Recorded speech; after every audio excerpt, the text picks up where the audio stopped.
ክቡራትና ክቡራን በመላው ዓለም የምትገኙ የጣና ቴሌቪዥን ቤተሰቦች እንደምን ዋላችሁ? አክብሮታዊ ሰላምታችን በያላችሁበት የምድር ዳርቻ ሁሉ ይድረሳችሁ በማለት የሚያዝያ 30 ቀን 2018 ዓ.ም የጣና ቴሌቪዥን የሰዓቱን ዜናዎች ይዘንላችሁ ቀርበናል። እስከ መጨረሻው አብራችሁን ቆዩ በማለት የሰዓቱን ዜናዎች እርሶቹን በማስቀደም እናስደምጣችኋለን። የአማራን አርሶ አደር ያሳዘነው ክስተት በደቡብ ጎንደር ተፈጥሯል። ይህን ድርጊት የፈጸመው ደግሞ ፋኖ መሆኑ ጉዳዩን አነጋጋሪና አሳዛኝ እንዳደረገው ምሁራን ገልጸዋል። የተፈጸመው ድርጊት ምንድነው የሚለውን በዜናችን ተሰሙታላችሁ። ብልጽግና የኮሌጅ መምህራንና ተማሪዎችን አፍኖ ወስዷል። የታፈኑትን መምህራንና ተማሪዎችን በተመለከተ የተሰናዳውን ዜና እናስደምጣችኋለን። ቢሮዬን ሰብረው ገብተዋል ሲሉ በኦሮሞ ብልጽግና ለትግራይ ክልል ርዕሰ መስተዳድር ተደርገው የተሾሙት ጄኔራል ታደሰ ወረደ ተናግረዋል። ከደሙ ንጹህ ነኝ የሚሉት ጄኔራል ታደሰ ያቀረቡት መልእክት ምን ይላል? ብልጽግና የሰጠው ምላሽ ምን ይላል? የሚሉትን በዜናችን እናቀርብላችኋለን። በጎንደር የተፈጸመው ምንድን ነው? ከኮሪደር ልማት ጋር በተገናኘ የተፈጠረውን በዜናችን አሰናድተነዋል፣ ይቀርብላችኋል። የአልቡራን ጦር በሶስት አቅጣጫ ወደ ኢትዮጵያ ድንበር ተጠግቷል። በየትኞቹ ግንባሮች ነው የገባው የሚለውን ዜናችን ይዞታል። ዝርዝሩ ሰዓቱን ጠብቆ ይቀርብላችኋል። የተወደዳችሁና የተከበራችሁ የጣና ቴሌቪዥን አድማጭ ተመልካቾቻችን እነዚህና ሌሎች የግንባርና የትንታኔ ዘገባዎችን ይዘናል። እስከ ዜናዎቻችን ፍጻሜ ድረስ አብራችሁ እንድትቆዩ እየጋበዝን ወደ ዝርዝር ዜናዎቹ እናልፋለን።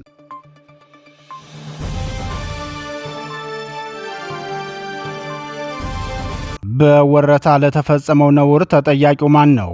በደቡብ ጎንደር ዞን ፎገራ ወረዳ ወረታ ከተማ በአካባቢው አርሶ አደር ላይ የአፈር ማዳበሪያ ዝርፊያ መፈጸሙን ተከትሎ ሕዝብ ቁጣውን ገለጸ። ከፍተኛ ዋጋ ግምት ያለው ለአርሶ አደሩ የተሸጠ የአፈር ማዳበሪያ የተዘረፈው ደግሞ ነበልባሉ ፎገራ ክፍለ ጦር በሚባል የፋኖ መዋቅር መሆኑን የክፍለ ጦር ዋና አዛዥና የዝርፊያው አስፈጻሚም የዞኑ ዋና አስተዳዳሪ ጥላውን ደጀኔ የቅርብ ዘመድ የሆነው ይበልጣል የሚባለው ልጅ መሆኑን ነዋሪዎቹ ተናግረዋል። ችግሩ እንዴት ሊፈጠር እንደቻለ አስተያየታቸውን የሚሰጡት የአካባቢው ነዋሪዎች በመጀመሪያ የዞኑ አስተዳደር የማዳበሪያ ማጓጓዣ ተሽከርካሪ ስለሌለኝ በዞኑ የሚገኙ አርሶ አደሮች ከህብረት ስራ ማህበራት ጋር በመቀናጀት የተደራጁ ወረታ ከተማ ድረስ ሄደው እንዲወስዱ መመሪያ አስተላለፈ። ከዚህ በፊት የሚደረገው የአፈር ማዳበሪያ ወደ ቀበሌዎችና አቅራቢያ ከተሞች ይከፋፈል ነበር። የዘንድሮ ማዳበሪያ ግን ወረታ ላይ ብቻ እንዲከማች የተደረገው የማዳበሪያ ማጓጓዣ ተሽከርካሪዎችን የዞኑ አስተዳደር ለምርጫ መቀስቀሻ ስላደረጋቸው መኪና የለኝም በሚል ምክንያት ነው ሲሉ ይናገራሉ።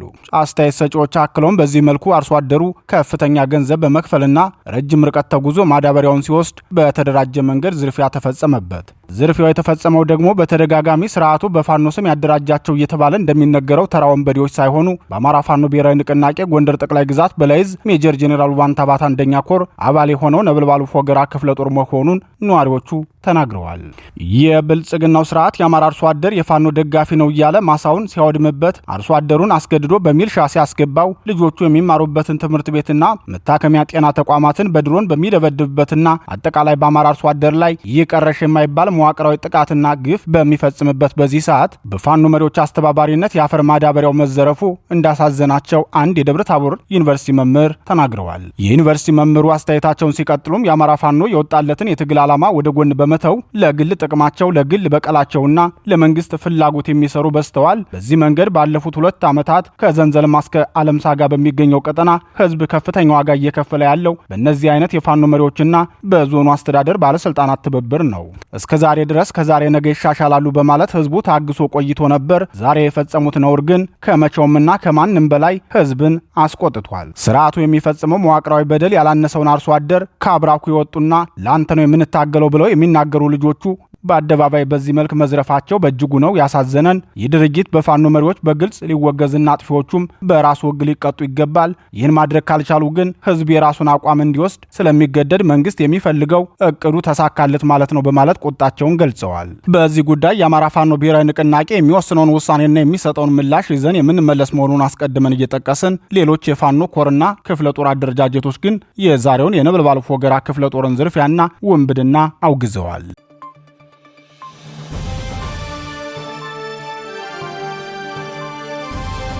የኮሌጅ መምህራንና ተማሪዎች ታፈኑ። የባዲን ብልጽግና ስርዓት የምርጫ ካርድ አልወሰዳችሁም በማለት የደብረ ማርቆስ ፖሊቴክኒክ ኮሌጅ ተማሪዎችንና መምህራንን አፍኖ መውሰዱ ታወቀ። በደብረ ማርቆስ ፖሊቴክኒክ ኮሌጅ የሚገኙ 7 መምህራንና 28 ተማሪዎች ትናንት ሚያዝያ 29 ቀን 2018 ዓ.ም በምስራቅ ጎጃም ዞን ፖሊስ መምሪያ የደህንነት ሰዎች ታፍኖ መወሰዳቸውን ተቋሙ ባወጣው መግለጫ አስታወቀ። እገታው የተፈጸመው በብልጽግና ፓርቲ የምርጫ ቅስቀሳ አልተሳተፋችሁም እንዲሁም የምርጫ ካርድ ካርድ አላወጣችሁም በሚል መሆኑ ታውቋል። ኮሌጁ ባወጣው መግለጫ እንዳመላከተው ባለፉት 30 ቀናት ውስጥ መምህራን፣ ተማሪዎችና የአስተዳደር ሰራተኞች በግዳጅ ከ5 እስከ 7 የሚደርሱ የምርጫ ካርዶችን በተለያዩ ስሞች እንዲያወጡ ሲገደዱ መቆየታቸውን ገልጾ ተቋሙ ይህ ህገወጥ ተግባር እንዲቆም ለሚመለከተው አካል አቤቱታ ቢያቀርብም አጥጋቢ ምላሽ ከማጣት ባለፈ የምርጫ ካርድ የወሰዱና ያልወሰዱ ሰራተኞችን በስም ዝርዝር ለይቶ እንዲያሳውቅ በደብዳቤ ሲገደድ መቆየቱን ገልጿል። ኮሌጁ በመግለጫው ያነሳቸው ዋና ዋና ነጥቦችም የግዳጅ ምዝገባ ተካሂዷል ሲል ገልጽና ይህም ግለሰቦች ከአንድ በላይ ካርድ እንዲያወጡ መገደዳቸውና ተቋሙ ለፖለቲካ ማስፈጸሚያነት መዋሉን አስታውቋል። እገታና እንግልት እንደተፈጸመ በሚገልጸው ሐሳቡ ደግሞ በትናንትናው ዕለት ሚያዝያ 29 ቀን በከተማዋ በተደረገ የምርጫ ቅስቀሳ ያልተሳተፉና ካርድ ያልወሰዱ 7 መምህራንና 28 ተማሪዎች በደህንነት ኃይሎች ተወስደው መታሰራቸው ተገልጿል። ኮሌጁ ከተቋቋመለት ዓላማ ውጭ እንዲንቀሳቀስ መደረጉን አጥብቆ በመቃወም የታሰሩት መምህራንና ተማሪዎች በአስቸኳይ እንዲፈቱ ጠይቆ አያይዞም መላው ህዝብም ከተቋሙ ጎን እንዲቆም ጥሪውን አቅርቧል። የብልጽግናው ስርዓት አካሂደዋል የሚለውም ማደናገሪያ ምርጫ በግዳጅና በማጭበርበር ለማሳካት የትምህርት ተቋማትንና ምሁራንን ኢላማ ማድረጉ በአካባቢው ነዋሪዎችና በተማሪዎች ዘንድ ከፍተኛ ቅሬታን መፍጠሩ ተሰምተዋል። በሌሎች አካባቢዎችም ይህንን መሰል ስርዓታዊ ነውረኝነት እየታዩ ሲሆን የሃይማኖት ተቋማትን በምርጫ ቅስቀሳ እንዲሰማሩ መገደዳቸውን በተደጋጋሚ ገልጸዋል።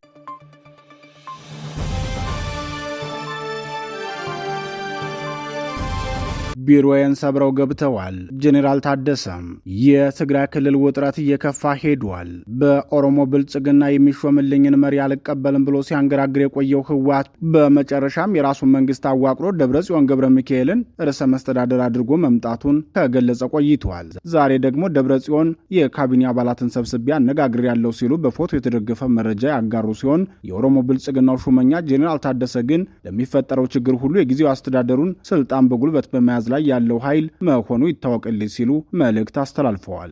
ባለፈው ማክሰኞ ሚያዝያ 27 ቀን 2018 ዓ.ም ነባር ምክር ቤትና መንግስት መልሻለሁ ያለውና ደብረጽዮን ገብረ ሚካኤልን የክልሉ ፕሬዝዳንት አድርጎ የሰየመው ህወሓት ዛሬ በደብረጽዮን መሪነት በክልሉ ፕሬዝዳንት ጽህፈት ቤት የመጀመሪያውን የካቢኔ ስብሰባ ማካሄዱን አስታውቋል። በደብረጽዮን ገብረ ሚካኤል መሪነት የተከናወነው የካቢኔ ስብሰባ በክልሉ የዜና ማሰራጫዎች መነገሩን ተከትሎ በሰዓታት ልዩነት በኦህዴድ ብልጽግናው ሊቀመንበር ለትግራይ ክልል ፕሬዝዳንትነት ተሾመ የነበሩት ጄኔራል ታደሰ ወረደ በፕሬዝዳንት ጽህፈት ቤት ይፋዊ የማህበራዊ ትስስር ገጽ ባስተላለፉት አጭር መልእክታቸው በቅርብ ቀናት የተፈጠረውን ሁኔታ ተከትሎ ሊመጣ የሚችለውን ጉዳት ለማስቀረት ችግሩን በጋራ ውይይትና መግባባት ለመፍታት የቀረበውን ጥሪ ወደ ጎን በመተው የተመረጥኩኝ ነኝ የሚል አካል ዛሬ ሚያዝያ 30 ቀን 2018 ዓ.ም የጸጥታ አካላት ጥበቃ ተሰጥቶት በጊዜው አስተዳደሩ የመሰብሰቢያ አዳራሽ የካቢኔ ስብሰባ ጀምሯል። ይህ ተግባር ቀጣይ አደገኛ መንገድ የተጀመረበት ቀን ስለሆነ በዚሁ ምክንያት ለሚከተለው አደጋ ሁሉ የጊዜው አስተዳደሩን ስልጣን በጉልበት በመያዝ ላይ ያለው ኃይል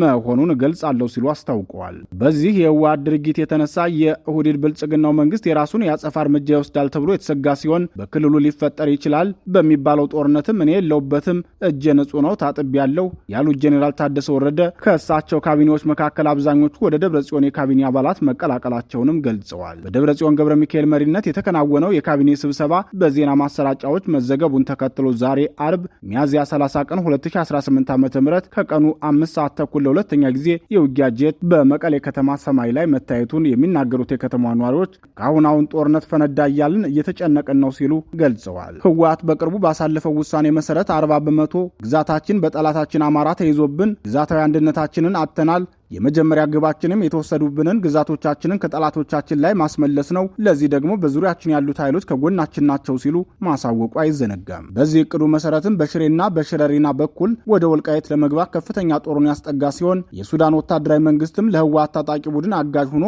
መሰለፉን ብሉምበርግ ዘግቧል። ቀጣዮቹ ጊዜያትም ለትግራይ ክልል ብቻ ሳይሆን ለቀጠናውም አሳሳቢ የሆነ ጦርነት ይነሳል የሚል ስጋት በሁሉም አካላት ዘንድ እየተነገረ ይገኛል። ህወሓት በበኩሉ ጦርነቱን በትግራይ ክልል እንዲሆን አናደርግም፣ ነጻ ቀጠና ስለፈጠርን በአማራ ክልል ነው ውጊያዎቹ የሚካሄዱት ማለቱን መዘገባችን አይዘነጋም። በህወሓት እቅድ መሰረትም የውጊያ ቀጠናዎችን በአማራ ክልል ለማድረግ በተለይም በራያ አላማጣና በራያ ቆቦ በኩል እያሰፋ ሲሆን ወደ ዋግምራ ቀጠናም ከፍተኛ ቁጥር ያለውን ሰራዊቱን ማስገባቱንና ህወሓት በዚህ መጠን ወደ አማራ ክልል ዘልቆ ሲገባ በአካባቢው የሚንቀሳቀሰው ፋኖም ሆነ የአማራ ፋኖ ብሔራዊ ንቅናቄ እንደ ድርጅት በዝምታ መመልከታቸው በርካታ የአማራን ህዝብ እንዳስገረመው ይታወቃል።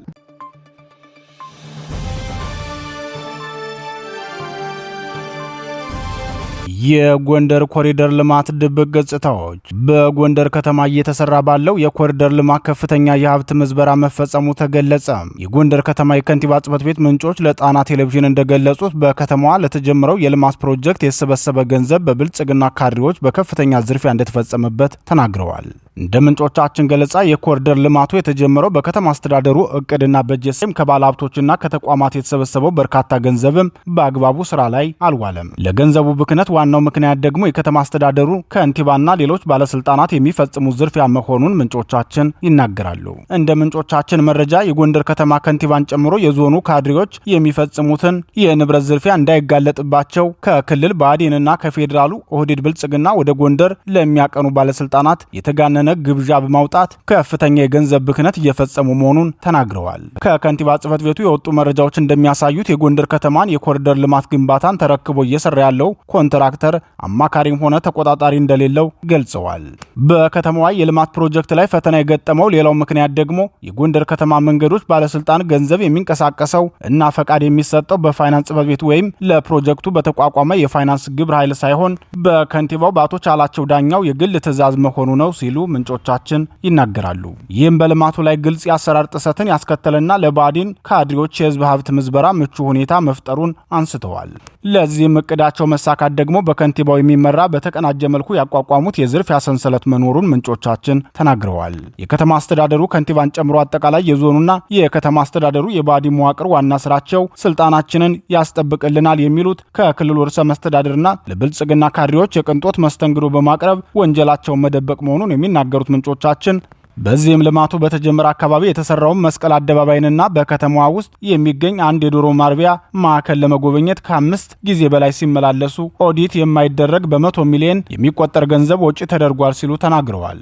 አንድ የዶሮ ማርቢያ ማዕከልን ለመጎብኘት ከማዕከሉ ግንባታ በብዙ እጥፍ በላይ ወጪ ለጎበኞች መስተንግዶ ውሏል ሲሉ የሚናገሩት የከተማ አስተዳደሩ ምንጮቻችን ለእነዚህ ካድሬዎች ከአዘዙ አውሮፕላን ማረፊያ ጀምሮ እስከ ሆቴል መስተንግዶ የወጣው ገንዘብ በአንድ መለስተኛ ከተማ ሙሉ የኮሪደር ፕሮጀክት ይገነባ ነበር ሲሉ የሀብት ብክነቱን አሳሳቢነት ገልጸዋል። በመናገሻ ጎንደር ይሰራል ተብሎ ከ15000 በላይ ነጋዴዎችን ያፈናቀለውን የኮሪደር ልማት አስመልክቶ ሌሎች የተፈጸሙ ወንጀሎችንና ዝርዝር መረጃዎችን በተከታታይ የምናቀርብ መሆኑን ከወዲሁ እየጠቆምን ወደ ተከታዩ መረጃችን እናመራለን።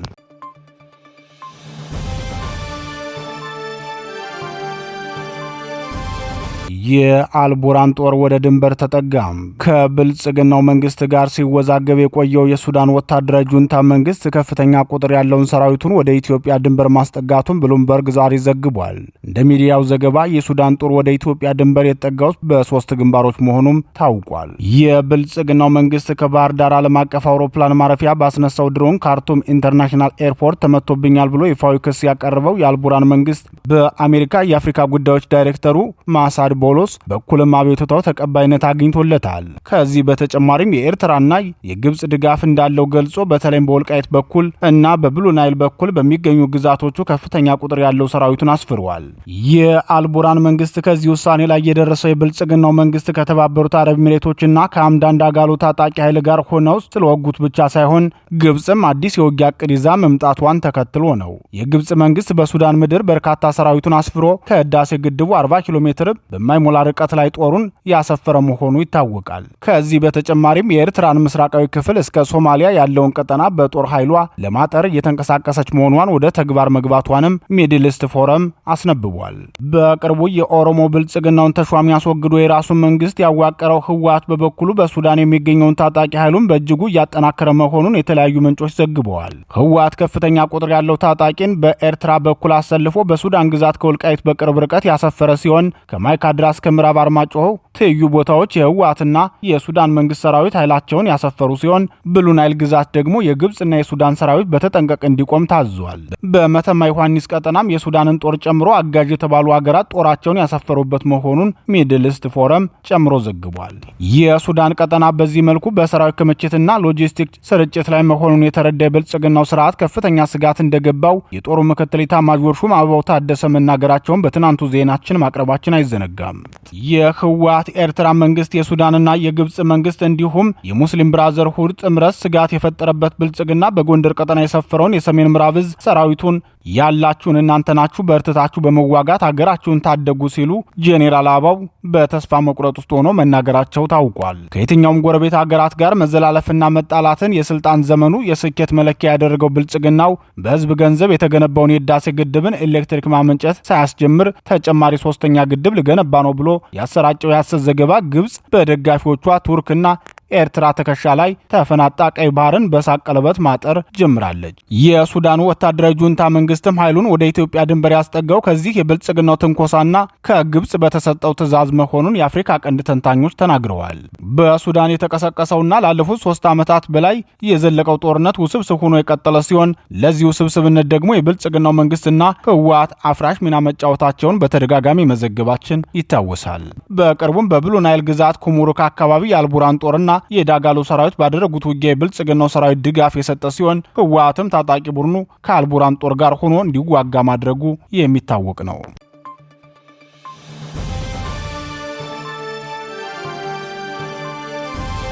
የተወደዳችሁና የተከበራችሁ የጣና ቴሌቪዥን አድማጭ ተመልካቾቻችን የሰዓቱ ዜናችን የተከታተላችሁትን ይመስል ነበር። በምሽቱ የጣና ዜና ወጃችን እስከምንገናኝ በዚሁ ተሰናበትን። ጤና ይስጥልን።